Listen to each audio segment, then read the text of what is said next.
આમોદ નગરપાલિકા વિસ્તારમાં 2013થી 2016-17 વર્ષ દરમિયાન બનેલ વ્યક્તિગત શૌચાલયની ફાઇલ ગુમ થતાં મુખ્ય અધિકારી દ્વારા પોલીસ ફરિયાદ। આશરે 12 વર્ષ પૂર્વે આમોદ નગરપાલિકા વિસ્તારમાં 2013થી 2016-17 સુધીમાં બનાવવામાં આવેલ શૌચાલય પૈકી વોર્ડ નંબર 2માં આમોદ બીજેપી લઘુમતી સેલના પ્રમુખ જાવેદભાઈ મલેક દ્વારા ફરિયાદ કરી હતી।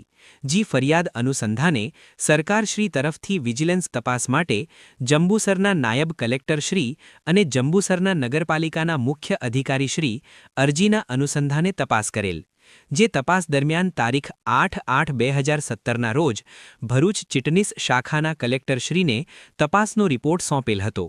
તે રિપોર્ટમાં સ્પષ્ટ શબ્દોમાં જણાવેલ છે કે શૌચાલયના ખાળકૂવા બનાવવામાં આવેલ નથી અને અમુક લોકોના શૌચાલયના જૂના દરવાજા બેસાડેલા છે, જેથી તેઓશ્રીએ રિપોર્ટમાં સ્પષ્ટ શબ્દમાં જણાવેલ છે કે આ બાંધકામમાં ગેરરીતિ અને ભ્રષ્ટાચાર થયેલ છે, જેથી જવાબદાર અધિકારી અને કર્મચારી સામે ખાતાકીય પગલાં લેવાના થાય છે એમ જણાવેલ હતું, જે બાબત મુખ્ય અધિકારીએ આપેલ કારણદર્શક નોટિસમાં દર્શાવેલ છે।